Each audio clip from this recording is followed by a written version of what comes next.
what would you recommend for Nigeria? Because deregulation, like you said, it's a two-way thing. Sometimes it promotes efficiency. Yes, sometimes it doesn't. Yeah. I think, we need a lot of evidence-based work. I think for us, at least we need a strong state institution, to intervene in some sectors up to a point and then know when to withdraw.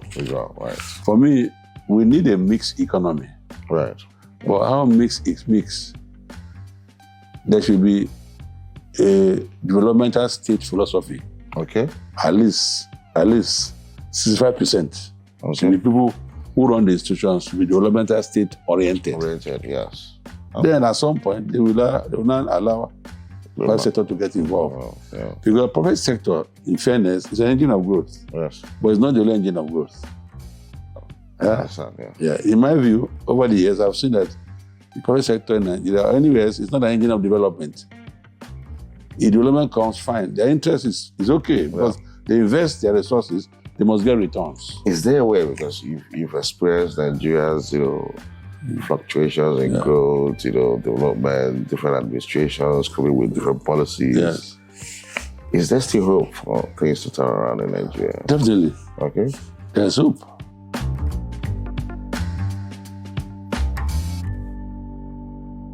Good afternoon. My name is Dr. Chukwuka Onyekwena, the Executive Director of Center for the Study of the Economies of Africa.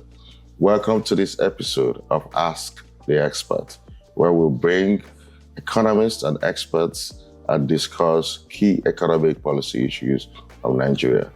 Today, we have a special guest, a renowned economist, Emeritus Professor of Economics of University of Uyo, former Vice Chancellor of University of Uyo, and the former Director General of West African Economic and Financial Management Institution. He is also a former Director of the Central Bank. His name is no other person but Professor Ekpo. Welcome to the program. Thank you very much for inviting me. It's a pleasure being here. Yes. Okay, I've done a good job in introducing you. Oh, yeah, that's good. But you can also tell us a little bit about yourself. I think you said it all, but I'm an emeritus professor of economics at the University of Uyo. I've been in the academic sphere for over 40 years, spanning Nigeria, Africa, and the United States, and a few other places. In Nigeria, I've been involved in policy making since 1994-95. Wow. So that's it. Okay, thank you. Yeah. Yes. So let's move straight on into the discussion. So the first issue to talk about is our numerous development plans. Nigeria has had, different development plans, which I suppose you've been involved in. Yes. But we're still struggling with some basic issues. High poverty, unemployment, weak economic growth and development. From your experience, what has been the missing link in Nigeria's quest for being a developed country? Actually, you're right. In the 60s, we had various development plans. I think I was tabulated in one of 81, 85 by the military. I think based on advice of Bretton Woods institution that there was no need to plan. Because they thought that planning was synonymous with maybe building socialism, perhaps. But thereafter, the planning continued. Okay. And from my experience, and I've been involved in it from the Vision 2010. Right. Yeah, up to the recent one that expires this year. There's several missing links. One is the political will to implement some of those plans, so some of the items on the plan. The second also is that the investment policies, the plan, are not properly implemented. Right. In order to enhance growth. Okay,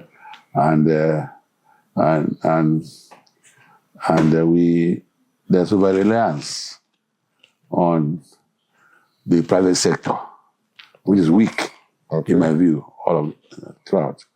The plan that was very disturbing was the Vision 2020, where they brought all experts in the economy to shape the fact that by 2020, Nigeria will be one of the largest 10 largest economy in the world. And after that, each self-government claimed ownership, but didn't implement the plan. It was a prospective plan where you need five years to implement it. Yeah.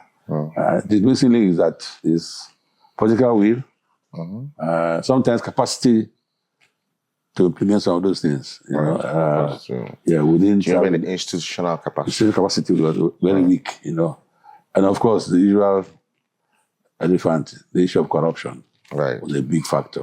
You know, because at that point we didn't actually lack revenue, to be honest. You know, because the plans have been involved in. They've also it has been accompanied with revenue. So revenue was not really a constraint in terms of the resources.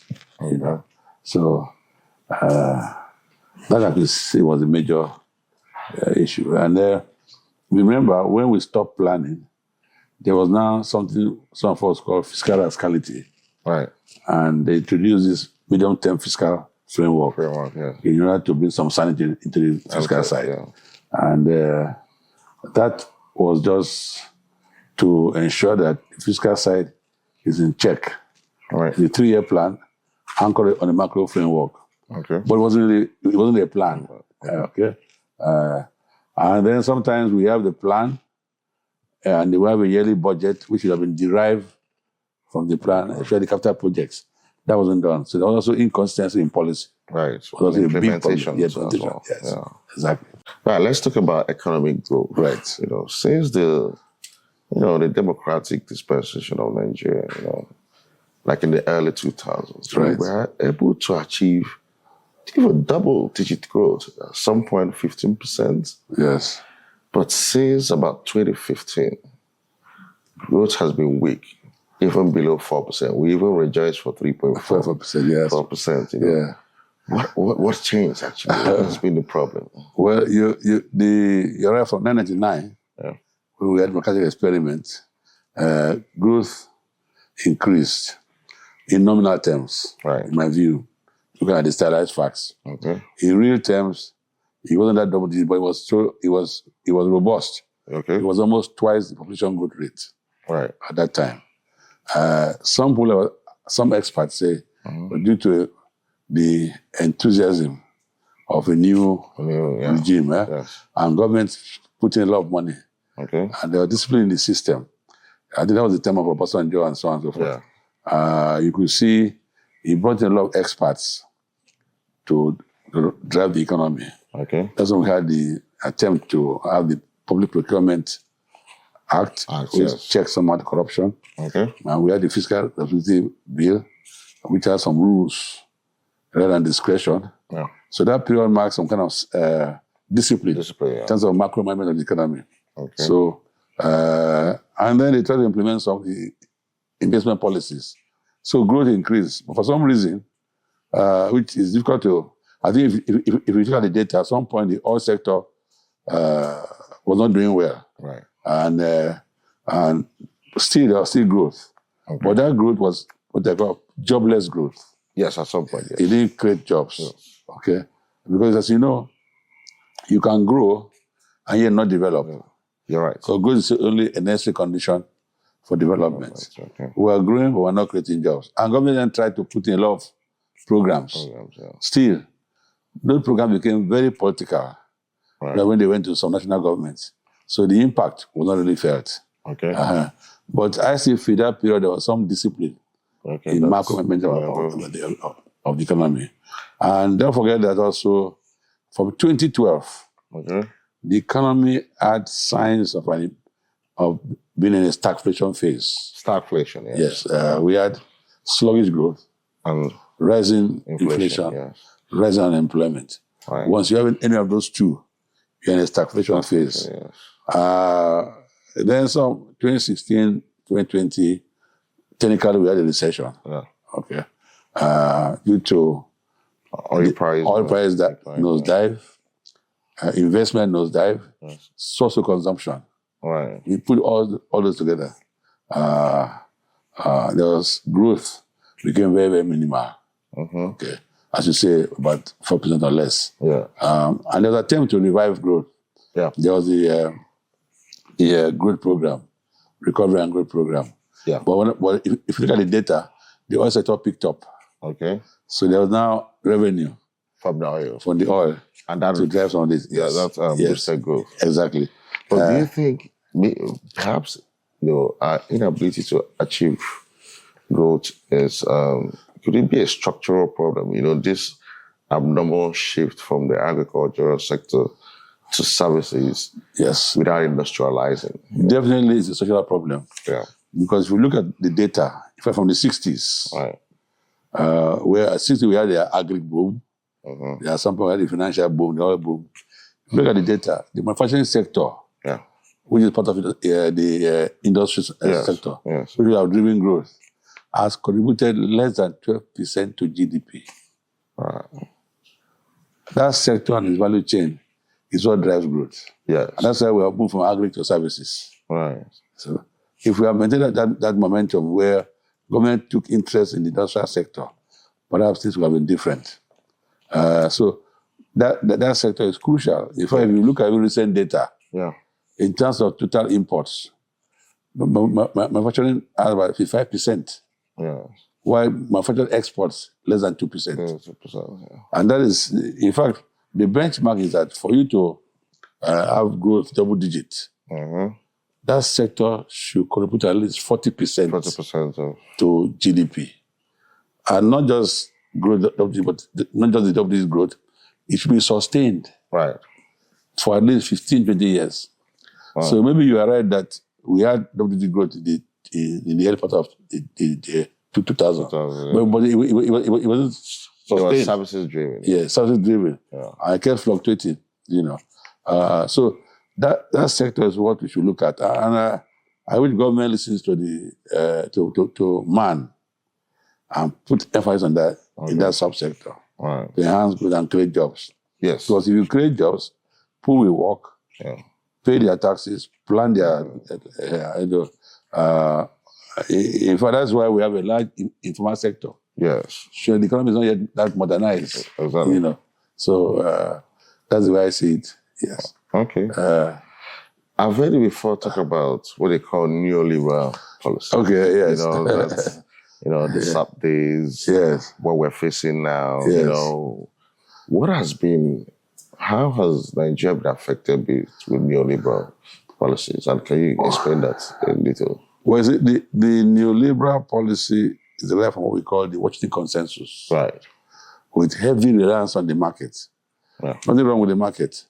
But when you rely on the market heavily, it means that you're doing what we call trickle-down economics. Okay. You believe that when there's growth, it will trickle down to the masses. But it takes a long time. Right. Because if you do that, that means you are missing the middle link, the middle class. Yes. It takes longer for it to trickle down. Okay. So neoliberal policy is saying that you're depending so much on the market, heavily on the market. You are doing policies that don't, you are paying too much emphasis on growth and not development policies that will tackle poverty and tackle unemployment. Because you can be growing and yet unemployment is rising. Yes, absolutely. You can be growing and yet people don't have water to drink. Yes. So those are the neoliberal policy, and that is the bane of the Bretton Woods institution. And that was the bane of what happened in the 1986, 1994, the social adjustment program. Yeah. And unfortunately, I was part of those that tried to rescue system from SAP. Right. In 1994, 1995, I was chairman ministerial committee, Minister of Finance in Abuja. Okay. With Minister of Finance there, I think Chief Anthony. All right. We came up with the concept of guided deregulation. Because during SAP, just like what we're having now, almost, every sector was deregulated at the same time. Okay. I brought on total hardship. And it was in the military. It's a long story. Yeah. But we had to come up with the idea that we have seen the impact of SAP for almost 7 years. A lot of hardship. But that's when poverty became a very major issue. Yeah. Inflation rate was almost at 2%. Wow. Yes. And we discovered that economists, there were no economists in the Ministry of Finance. I can tell you that. I don't want to go into details. When we were brought in, as a team, we had to meet with the minister, discuss, and in order to please the British Woods, because they were arguing that if you want to build a market system, why is government interested in the economy? Why is government directly interested in the economy, not just enabling environment? We come up with the concept of guided deregulation. In other words, we will guide the market. We take the first step or one step and we see the impact before we move. But there was a problem with the exchange rate then, at that time. So Nigerian Economic Society was approached to do a study on the exchange rate. Right. And they come up with the fact that we need to have a bound. It shouldn't go more than 82, 80 to 82. That's the range. And the minister boldly implemented that. And essentially it has a pass-through to inflation. Yes, it does. Inflation dropped. That's what they refer to as the Abuja miracle. All right. The dropped inflation to 22. It dropped from 70% to almost single digits. Yeah. And then other macro fundamentals are moving in the right direction. Again, the SAP was... So that was under a fixed exchange rate system? 80-82. Almost, yes. We placed more emphasis on fixed, to be honest. Because the argument then, because there was one Professor Aluko, I don't think you met him, he's late now. It's left of discipline. It's left of... He believed that your currency determines your sovereignty. So while you put market variables, you also make sure that you put more weight on fixing. Yes. So he was running the system from the presidency while we were in the Ministry of Finance. And somehow there's a convergence. Let's try this band 882. And it worked. Inflation dropped. I mean, even some of us were shocked. But you seem to be like... You sound like you don't support neoliberal.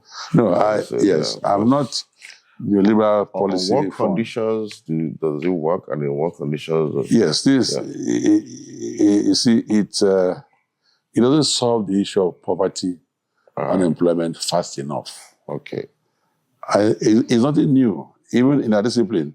This is what Keynes dealt with. Yes. In the long run, we're all dead. Because the labor policy will work, but it takes a long time. In our context, we can't wait. Even these developed countries, in a way, they use non-labor policy when they had crisis, like the Great Depression. Until they arrived. Years back, government had no business in the economy. But they've arrived, and so even that, if you go to developed countries, see how people are poor within their own regime. And interestingly enough, in my view, the current US president is trying to go back to say, let government stay away. It's an issue of inclusive growth. You see the origin of inclusive growth, the origin of it from the World Bank. As like the Nigerian experience, we were growing, but no development. We were growing. They now figured that growth was not inclusive. But if you look at the framework for inclusive growth, you put emphasis of government should not be involved in the economy. Because all growth is inclusive. That's why some people prefer sustained growth. And there may be inclusive development. So they have to explain why. People economies are growing, no development. They now said it's not inclusive. What would you recommend for Nigeria? Because deregulation, like you said, it's a two-way thing. Sometimes it promotes efficiency, sometimes it doesn't. I think we need a lot of evidence-based work. I think for us, at least we need a strong state institution, to intervene in some sectors up to a point and then know when to withdraw. For example, take the issue of power. Electricity supply. It needs a lot of resources. It does. But government intervention will be of the high quality. That's basically our problem. Government intervenes, but the quality is very low. Because in our context, certain things you have said, let private sector be involved in. Yeah. They don't have the resources. Okay. So the best you can do is a PPP. Right. Public-private partnership. And the privatization Yes. of the electricity, of like the discos and... Yeah, you see, they've done that, but at the time they were doing this, some of us argued that it wasn't necessary because we know the firms that can give you power, that have the resources. Why not invite them? Yeah. Instead of trying to sell out these things to people who don't have knowledge And the of the power sector. And power sector is very crucial for growth. Yes. And development. Absolutely. Yeah. No country grows running generators. Yes. You know? Okay. So these are some of the constraints. So for me, we need a mixed economy. Right. But how mixed is mixed? There should be a developmental state philosophy. Okay. At least 65%. Okay. Should be people who run the institutions should be developmental state oriented. Yes. Okay. Then at some point they will not allow the private sector to get involved. Yeah. Because the private sector, in fairness, is an engine of growth. Yes. But it's not the only engine of growth. Yeah. In my view, over the years, I've seen that the private sector in Nigeria, anyways, it's not an engine of development. If development comes, fine. Their interest is okay because they invest their resources, they must get returns. Right. Okay. So it is government, agent of development, but that government has to be of the highest quality. Okay. In developed countries, the government takes this serious. Yes. You know, and that involves a lot of issues where you have to have a qualified. Nigeria has also had different experiences of deregulation, like the telecoms. It worked. For example, the telecom thing worked. Yeah, you know, and that's government. Yes. You know, the GSM. Yes. You know, so if you can have things like that, push it away. And when they say government is providing an environment, it's okay, but it's not free. Yes. You know, I was looking at some of these countries in East Asia or Asian countries. Yeah. Government involvement, they still use private sector approach. Okay. Like China, they use marginal cost pricing. Oh, yes. You know, but the fact that since it's government, they were looking for normal profits, put that way. Okay. Not normal. If no profit, we withdraw. Okay. They were sticking for a while. Yeah. Because theory is saying that if you don't make profit, maybe you should leave the business. If it's government, they will try for a while and see how it goes. So I prefer a mix, but let government play a major role at some point as a catalyst, and then have to withdraw. Let's come to the recent problems, issues, or economic challenges that we're having now. Exactly. With these so-called reforms. Yes. We have the first subsidy removal. Yes. And the harmonization of exchange rates and the floating, which are neoliberal as well. Yes. So the result is that yes, it has led to some form of stabilization, right? Of the economy, but the inflationary pressures have some consequences in terms of poverty, economic hardship, and the rest of them. Yes. What is a better way of doing this? You see, what the subsidy issue, no question, has been a scam. Right. I remember in the 90s, paper I wrote saying that if we touch the oil variable wrongly, oil price will increase by 500%. 1996. Wow. I call it structural inflation. Wow. But the economy at that point depended on oil. Yes. For revenue, for foreign exchange. So that means you have to be careful how you deal with it. At that time, we even argued for two types of budget. Okay. Oil budget, non-oil budget. Because I did a study where we had investment, non-oil investment, oil investment. I saw that what was driving the economy was oil investment. Wow. So, in my view, the subsidy could have been removed, but not the way it was done. Okay. Because in every economy, you have subsidy. Yes. In our problem is how it is managed. Right. There's a lot of corruption in it. Perhaps I prefer what Vietnam did. Okay. Did a study and said, look, we take our subsidy, but in phases. Okay. For example, we take part of it Okay. We give the vulnerable group vouchers. Yeah. For example, in Nigeria, we did deregulate the kerosene subsector. The price went Up. and the poor not buy kerosene. Yes. You see. So, shall be removed, but the way, in my view, the way it was done, Yeah. first things first. Study whether you have enough supply. Okay. More so where the former regime, not Buhari regime, but Jonathan, did a probe when they found that the whole thing was a scam. Yeah. And all determines the structure of the economy. That, yes. So you do it in phases, in my view. With phases. That ban is what abrupt and and everything just went up. As you know, prices go up, they don't come down easily. Yes. So what we're doing is damage control. Yeah. In my view, put that way. Okay. Because we've seen the problems. Yes. Now we're doing all kind of palliatives.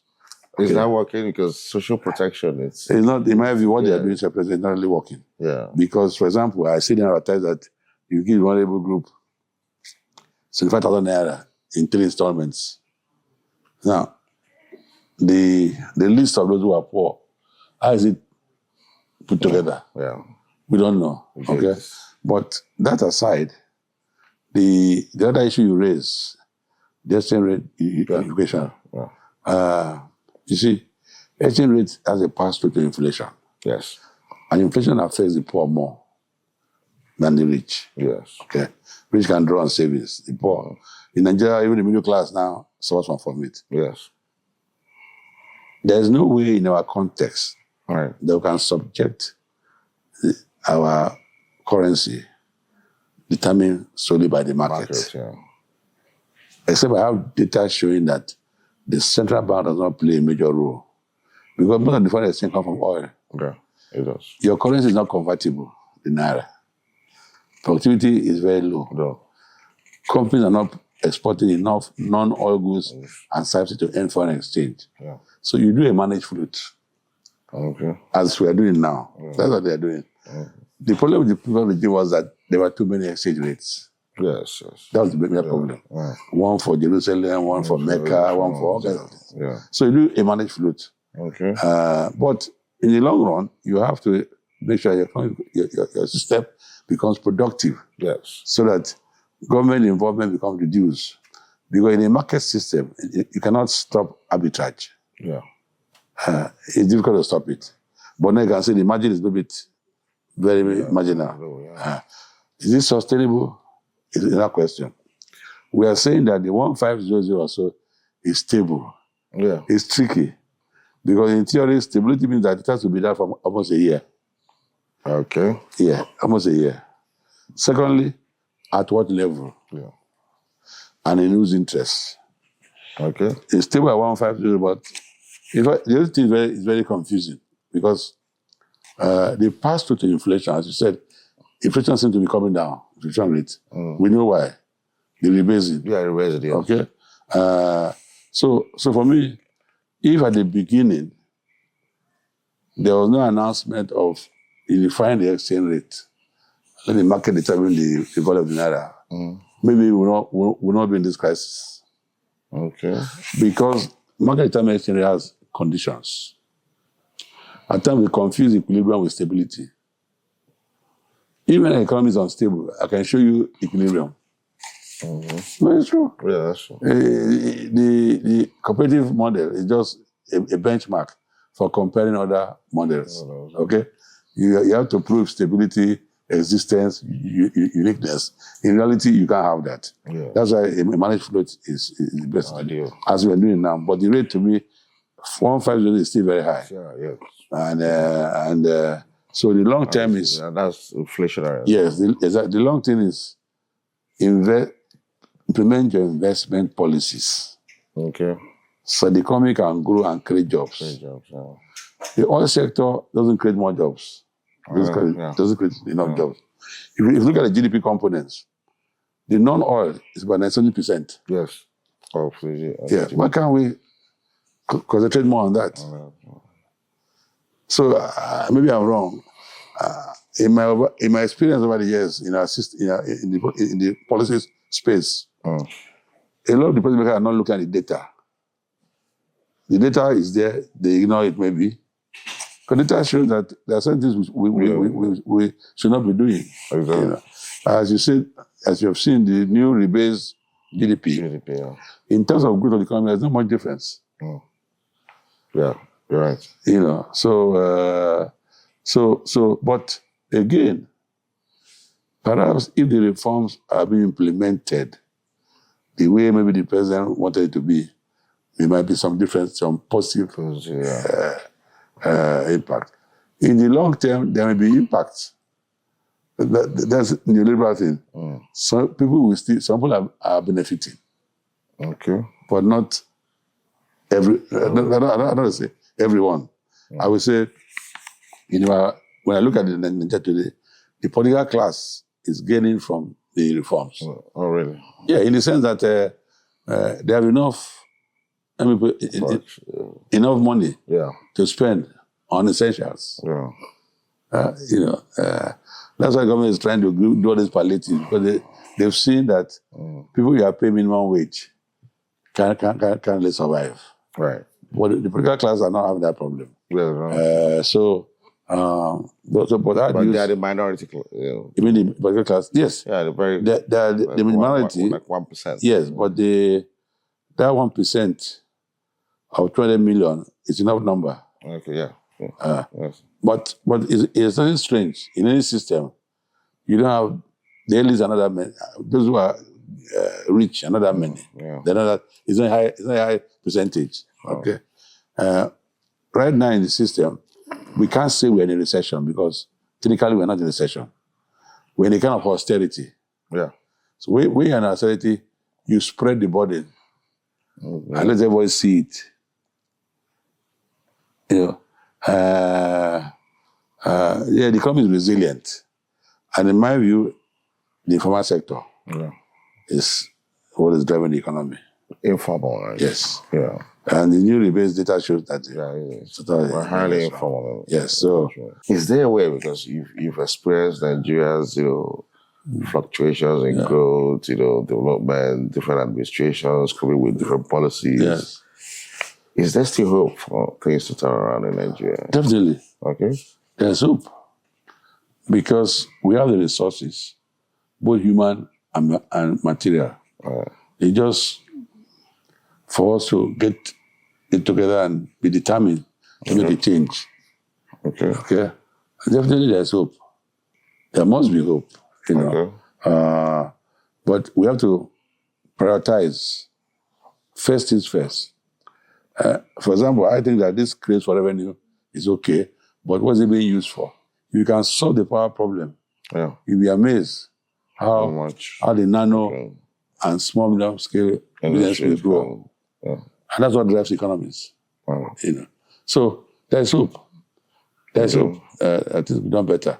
The argument some of us who are, we will call the Keynesian side of the economy, is that we don't want it to be too long. In fact, the World Bank for the first time impressed me. The World Bank official came to Nigeria. He said the positive impact will be felt 15 years from today. Yeah. I don't know you can recollect that. Yes, 50 years is a long time. It is a long time. And the longer we're all dead. So there's hope. Yes. Definitely there's hope. Okay. But we have to increase productivity. We have to build on human capital. Okay. It's very important. We have to build human capital. Human capital, yes. And that will be the final question on human capital. Yes, we have to build human capital. I'm aware that, in the course of your career, you have really mentored a lot of economists, and, economists are even more needed now because of our economic challenges. Yes. So what are you doing to, build the capacity of the next generation of economists? Thank you very much. I've mentored economists in Nigeria and Africa. Mm-hmm. And we have a lot of good economists. We need a lot of them in the civil service. Okay. Because that's what protects the economy. Yeah. But to keep them there, the incentive structure has to change. Right. The economists that some of us have been, and I'm still mentoring because university brought me back. Oh, okay. My only problem is that they're becoming too technical. Too technical, yeah. Yes. Interesting. Nothing wrong with that, but because of that, they forget about that economics is a social science. It must have some value. Yeah. Okay? For example, I was telling some of my students that if you put a model, an econometric model, the theory is right, system is all laid out, there are signs you expect. Okay? Yeah. You run the regression, whatever approach you want to use. Yes. You don't get the signs. You have to think why you don't have the signs. But some of these, the young ones these days, they throw in more variables that don't make sense to force the sign. That's why they get too technical. Yeah. They are very good in the technical aspect. Yes. But to know that economics, it doesn't help society move forward, there's a problem. So I think we need to go. I'm sure you're familiar with this new thing. We're not new in economics. It's called the error correction model. Yeah. Yes. Now, economists in Europe, economists in Europe, at some point, let us take the results we've been getting from OLS, for example, and compare with this new methodology, and they didn't see much difference. Yeah. The new method is okay, but it's not much different from the basic OLS. There are schools in the US that refuse to use ECM. They'll tell you data mining. As you and I know, you have a variable and you check for the order of integration.